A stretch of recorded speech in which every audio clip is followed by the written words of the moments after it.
저는 그래픽 디자이너입니다. 저는 바리스타입니다. 저는 잠 매니저입니다.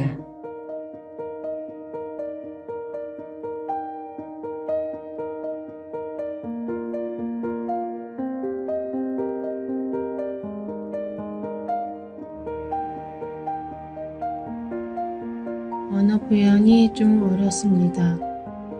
저는 다리가 불편합니다. 교통사고 이후로 기억을 잘 하지 못하게 되었습니다. 한국 고용직업 분류 10개 항목. 장애인은 10개 분류 직업 중 어떤 일을 할 수 있을까요? 직업의 사전적 정의는 생계를 유지하기 위하여 자신의 적성과 능력에 따라 일정한 기간 동안 계속하여 종사하는 일입니다. 그렇다면 장애가 있어도 없어도 자신의 적성과 능력이 있다면 일할 수 있지 않을까요?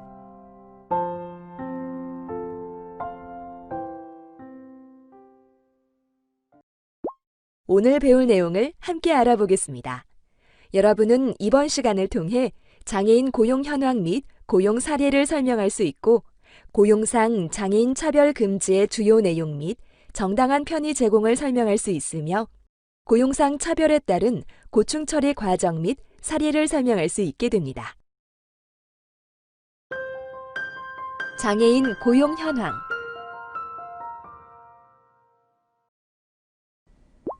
우리나라 장애인 고용 현황은 어느 정도일까요? 우리나라 만 15세 이상의 등록장애인 250만여 명 중 취업이나 실업의 형태로 경제활동에 참여하고 있는 경제활동 인구는 약 90만 명입니다.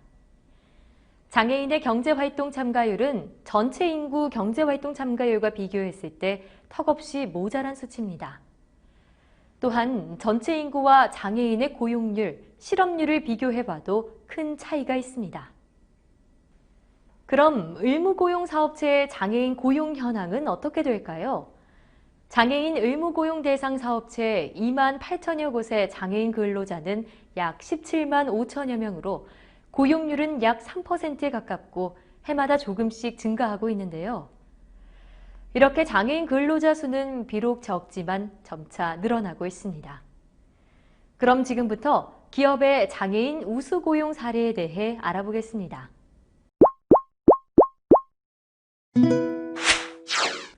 닭고기 가공업체인 A사는 품질이 까다로운 일본 시장에서조차 인정받을 정도의 능력 있는 기업입니다. 2009년 한국장애인고용공단과 장애인 고용증진 협약을 체결한 후 장애인 고용을 확대했으며, 장애인 근로자와 비장애인 근로자를 매칭하는 멘토 제도를 운영하고 있습니다. 이로 인한 장애인 고용률의 꾸준한 증가로 2017년 트루컴퍼니 은상을 수상했고, 장애인 근로자 중에는 중증 장애인도 있으며 장애인 고용률은 약 3.4%입니다. 다음으로 호텔, 리조트, 푸드컬처를 제공하는 종합 레저 서비스 기업 B사는 2012년 한국장애인고용공단과 장애인 고용증진 협약을 맺고 장애인 고용에 앞장선 기업입니다. 장애인 호텔리어는 주로 객실 및 부대시설 내 린넨 정리 및 운반, 헬스키퍼 직무에 배치됩니다. 2014년 조리사, 바리스타, 펀메이트 등 새로운 직무 개발을 통해 사업 전 부분에 걸쳐 장애인 채용이 진행되고 있으며, 2013년 계약직에서 정규직으로 계약 형태를 전환해 고용 안정성을 보장했습니다. 장애인 근로자가 2013년부터 꾸준한 상승 곡선을 그리며 장애인 고용률 3.36% 성과를 달성했습니다. 다음으로 C과학기술원은 2016년 1월 공공기관으로 전환되면서 장애인 고용을 확대했습니다. 2016년 한국장애인고용공단과 장애인 고용증진 협약을 체결한 후 자체적으로 별도의 예산을 편성해 장애인 특별채용제도를 마련했습니다. 그 외 BF 인증과 더불어 청각장애인 근로자를 위해 대학교 전 직원에게 영상통화가 가능한 화상전화기를 보급하고 있으며, 2017년 트루컴퍼니 금상수상 및 장애인 고용 우수 사업주로 선정됐고요. 장애인 고용률은 3.8%입니다. 또한 경기도 수원시에 위치한 D대학교 의료원에는 50여 명의 장애인 근로자가 근무합니다. 이들은 주로 원내 고객 안내, 멸균 소모품 포장, 처방약품 전달, 병원 내 기구 정리정돈, 사무 지원 등 다양한 업무를 담당하며 2015년부터 장애인 고용을 쭉 진행해 왔습니다. 국내 이 항공사의 지상직 여객 서비스를 담당하는 EA는 취업을 희망하는 장애인들을 인천 발달장애인 훈련센터에서 6개월 동안 직업교육을 받게 한 후 취업시키는 방식으로 진행되고 있으며 현재 장애인 근로자 중 발달장애인 다수가 근무 중인 회사입니다. 여러분, 장애인 고용 사례를 잘 보셨나요? 지금부터 만나볼 회사는 대전에 위치한 한국 동그라미 파트너스인데요.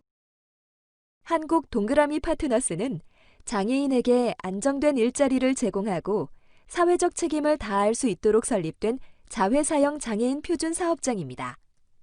장애인 고용공단과 연계하여 장애인만 별도로 구분 모집하여 우대하고 있으며 공단에 구직 등록되어 있는 인력 최우선 모집, 중증 장애인 채용을 확대하고자 힘쓰고 있습니다.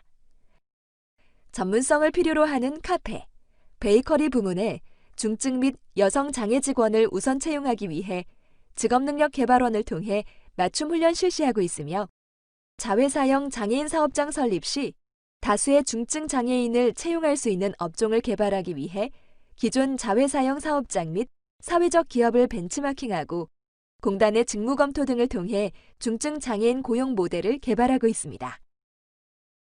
우리 회사 직원은 약 한 120명이 있는데요. 비장애인은 62명이고 장애인은 63명 정도, 장애인 근로자 고용률은 50.8%입니다. 이 중 중증 장애인은 43명 정도로 장애인 근로자는 클리닝, 베이커리, 카페, 사무행정 업무로 다양하게 지금 하고 있습니다. 우선 클리닝 센터는 장애인 근로자 약 30명으로 중증 장애인은 이 중 27명입니다. 베이커리에는 장애인 10명이 근무하고 있으며 중증 장애인은 7명 정도 근무하고 있습니다. 또한 카페에서 일하는 장애인 근로자는 9명으로 모두 중증 장애인으로 구성되어 있습니다. 마지막으로 저희 사무행정 담당은 총 42명 중에 장애인 15명이 함께 일하고 있습니다.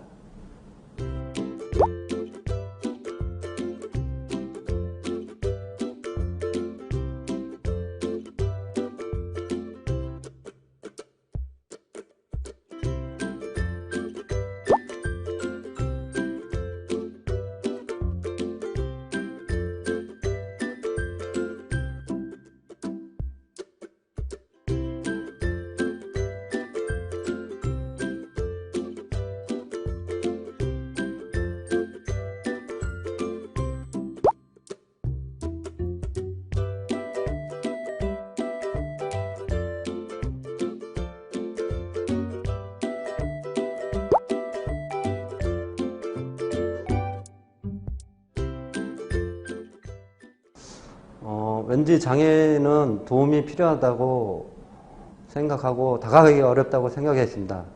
그런데 가까이 대하고 보니 그 누구보다도 따뜻하고 순수하게 느껴졌습니다. 서로 웃으며 열정적으로 일하는 모습을 보면서 오히려 제가 부족한 부분을 많이 배우고 있습니다. 화단에도 한 가지 꽃만 있는 것보다는 다양한 종류의 꽃들이 있어야 더욱 아름답듯이 비장애인과 다양한 유형의 장애인들이 직장 내에서 서로 웃고 화합하며 일하는 모습이 너무나 보기 좋았습니다. 장애인들이라고 일하는데 장애 있다고는 보지 않습니다. 장애인들에게도 적합한 직무를 개발하여 일할 수 있는 기회를 주면은 본인의 능력을 100% 발휘할 수 있다고 봅니다. 물론 처음에는 직장 경험이 부족하여 업무와 조직에 적응하는 다소 시간이 걸릴 수는 있습니다. 그러나 좀 더 관심을 가지면서 밀착 코칭을 하다 보면은 빨리 적응을 합니다. 또 장애인들이 또 한 번 적응을 하면은 요령을 부리지 않는 것이 장애인 특성 중에 하나입니다. 우리 회사는 약 50%가 장애인이고 이 중 약 70%가 중증장애인입니다. 구성원 모두 자기 분야에서 역할을 다하고 있습니다. 많은 기업들이 장애인과 비장애인이 더불어 일하는 직장을 만들고 행복한 사회를 만드는 데 동참해 주시길 바랍니다. 불편한 점은 하나도 없어요. 애들과 동료끼리 잘 지내다 보니까 너무 좋아서요. 다 같이 기분 좋게 일할 때만큼 기분 좋을 때는 없습니다. 여기 가족이라고 생각하면서 그냥 아무 부담 없이 일하고 있어요. 여기는 그래도 똑같이 대우해 주니까 그게 너무 좋은 것 같아요. 네, 불편함 없이 그냥 내가 내 할 일 그냥 아무렇지 않게 그냥 그것만 잘하면 네, 혼나지 않고 그냥 즐겁게 일할 수 있다고 생각합니다. 처음에는 힘들었는데 지금은 힘드네요. 처음에는 이게 낯설고 이런 게 좀 그랬는데 지금은 좀 편해진 것 같아서 그게 좋은 것 같아요. 장애인 차별 금지 및 정당한 편의 제공. 장애인과 함께 일하기 위해 알아둬야 할 사항에는 무엇이 있을까요?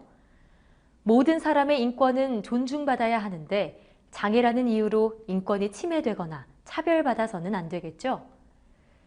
이에 우리나라는 장애인 차별금지법을 제정해 시행하고 있으며 특히 고용상 차별에 대해 강조하고 있습니다. 장애인 차별금지 및 권리구제 등에 관한 법률은 고용, 교육, 재화와 용역의 제공 및 이용, 사법 행정 절차 및 서비스와 참정권, 모부성권, 성등, 가족, 가정, 복지시설, 건강권 등의 6개 영역에서 장애인을 차별하지 못하도록 강제하고 있으며 2008년 4월에 최초 입법화됐습니다.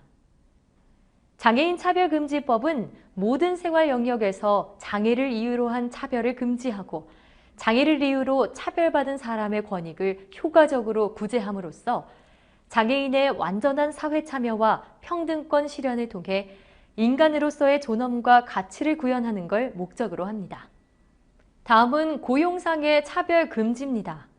장애인 차별금지법에는 사용자가 모집 채용, 임금 및 복리후생, 교육 배치, 승진 전보, 정년 퇴직, 해고에 있어 장애인을 차별하여서는 아니 된다고 규정하고 있습니다.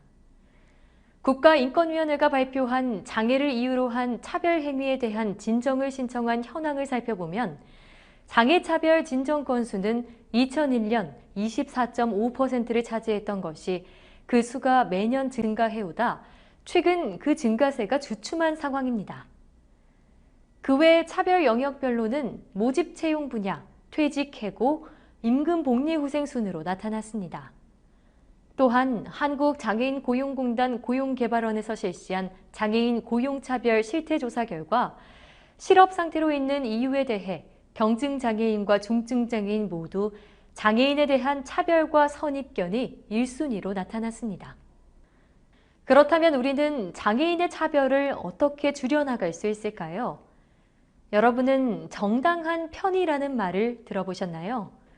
정당한 편의란 장애인이 장애가 없는 사람과 동등하게 활동하거나 직업생활을 할 수 있도록 장애인의 성별, 장애의 유형 및 정도, 특성 등을 고려한 편의시설, 설비, 도구, 서비스 등 인적, 물적 제반 수단과 조치를 말합니다. 또한 장애인 차별금지법은 사용자가 정당한 사유 없이 장애인에 대해 정당한 편의 제공을 거부하는 경우에도 장애인 차별로 간주하는데요. 그럼 정당한 편의 제공 방법에는 어떤 것들이 있을까요? 고용에서의 정당한 편의 제공은 모집 채용 단계와 채용 이후로 나눌 수 있습니다. 우선 모집 채용 단계에는 정보와 장소 면에서 모든 장애인이 불편함 없이 이용이 가능하고 접근 가능해야 합니다. 채용 이후에는 사업장에서 출입문, 건물 내의 공간, 경사로, 화장실 등을 불편함 없이 사용할 수 있어야 합니다.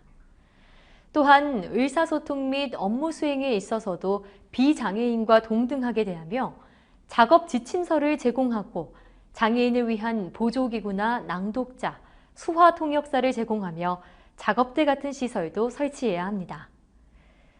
교육과 훈련도 장애인이 쉽게 접근할 수 있는 장소에서 이루어져야 하고 장애의 유형에 맞게 교재와 보조 인력, 보조 수단을 제공해야 합니다. 또한 외부 업체에 위탁할 경우에도 장애인 근로자에게 편의가 제공될 수 있도록 합니다. 또한 시험 및 평가에서도 장애인 근로자를 위한 적절한 보조 수단이나 보조 인력을 제공해야 하고 장애의 특성 및 유형을 고려해 시험 및 평가 시간을 연장합니다. 또한 장애의 특성을 고려한 평가 방식을 통해 동등한 경쟁을 할 수 있게 해야 합니다. 마지막으로 직무나 정책을 조정할 때도 장애인 근로자의 재활이나 치료를 위해 적절히 조정하도록 합니다. 고용상 차별 고충 처리 및 사례. 고용상 차별 고충 처리에 대해 들어보셨나요? 근로자를 사용하는 사업 또는 사업장은 법에 명시되어 있는 처리 절차에 따라 근로자의 고충을 청취하고 처리해야 하며 장애인 차별금지법에서 금지하는 차별 행위로 인하여 피해를 입은 경우 국가인권위원회에 그 내용을 알리고 국가인권위원회에서는 상당한 근거가 있고 그 내용이 중대할 때에는 직접 조사할 수 있습니다. 고용상 차별 고충 처리 절차는 다음과 같이 5단계로 구성되어 있습니다. 먼저 첫째는 인권 상담입니다. 국가인권위원회의 인권상담센터를 방문하거나 국번 없이 1331을 통해 전화 상담이 가능합니다. 둘째, 진정 접수입니다. 진정 접수 방법은 홈페이지, 방문, 우편, 전화, 팩스, 이메일, 모바일 웹에서 가능하며 구금 보호시설의 경우 진정함을 통한 면전 진정의 방법으로 접수합니다. 접수된 진정은 진정서 등을 바탕으로 조사국으로 옮겨집니다. 또한 긴급사안이라 판단될 때에는 국가인권위원회법에서 정한 긴급 구조 조치를 취할 수 있습니다. 셋째, 사건 조사입니다. 각 조사본부에 이송된 진정사건은 담당 조사관이 조사를 진행합니다.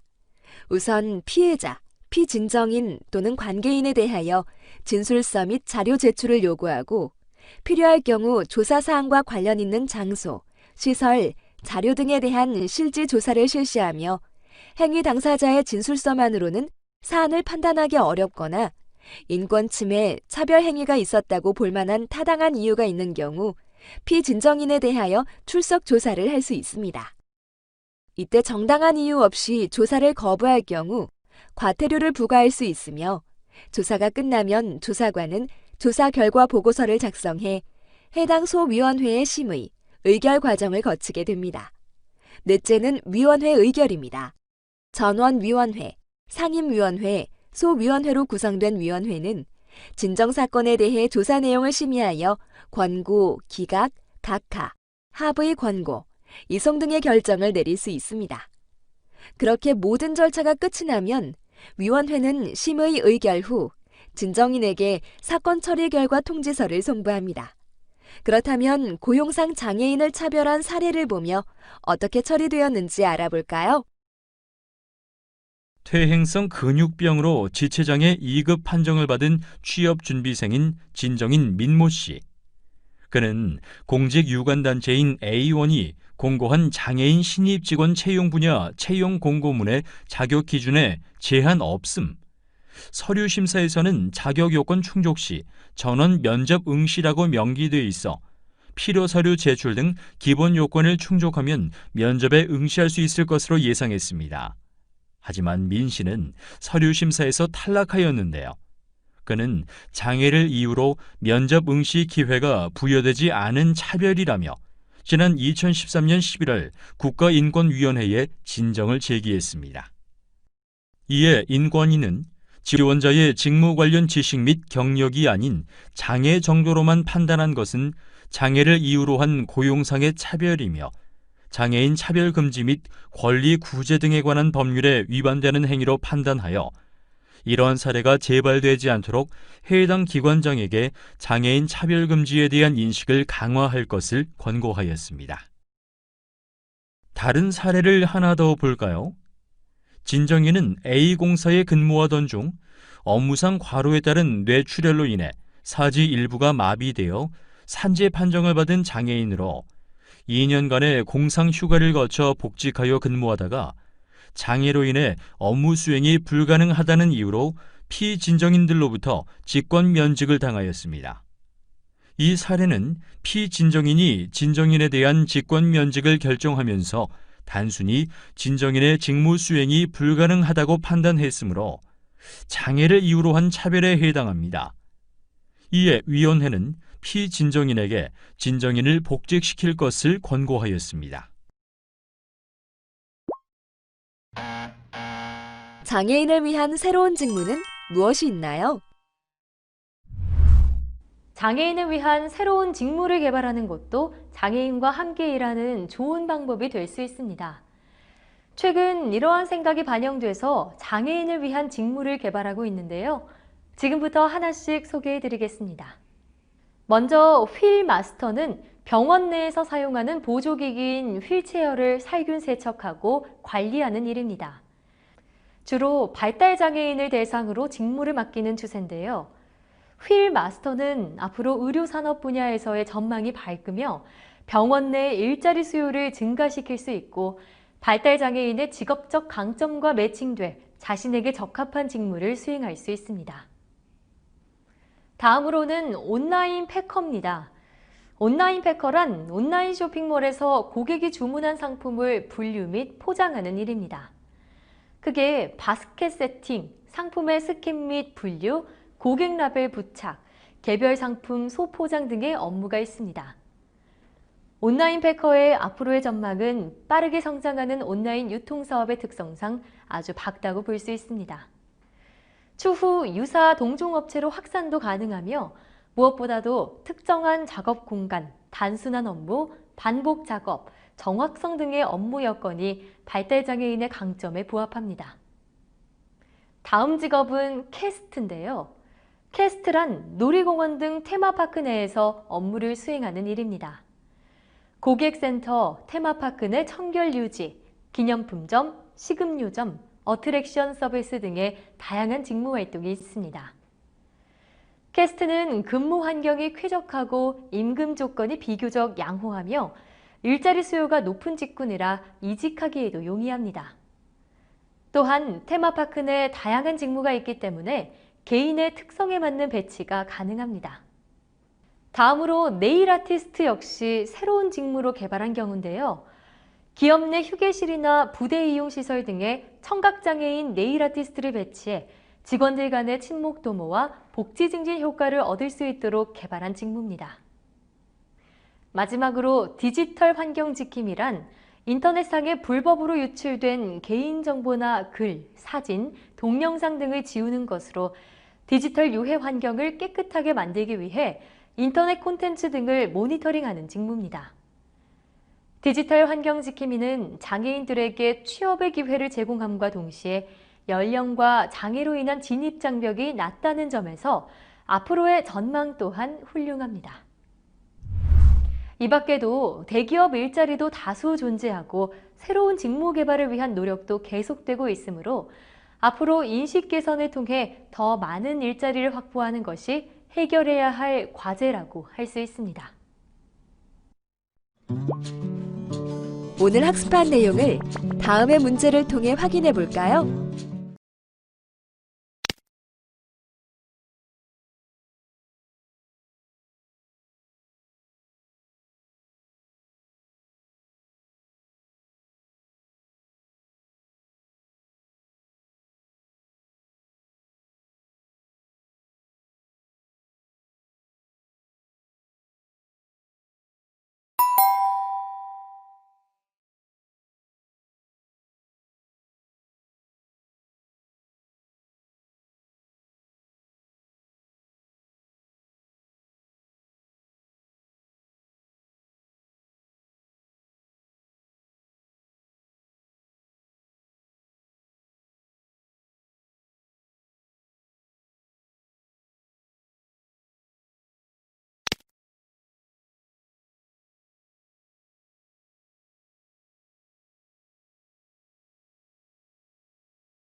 배움 마무리.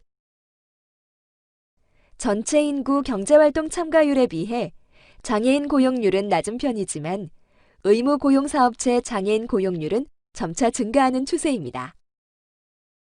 장애인 차별 금지를 위한 장애인 차별 금지 및 권리 구제 등에 관한 법률에는 사용자가 모집, 채용, 임금 및 복리후생, 교육, 배치, 승진, 전보, 정년, 퇴직, 해고에 있어 장애인을 차별하여서는 안 된다고 명시되어 있습니다. 또한 정당한 편의 제공은 장애인이 장애가 없는 사람과 동등하게 같은 활동에 참여할 수 있도록 고려한 인적, 물적 제반 수단과 조치를 제공하는 것을 말합니다. 장애인에 대한 특별 대우가 아닌 자연스럽게 받아들이기, 그리고 조금만 더 장애를 생각한다면 함께 일할 수 있지 않을까요?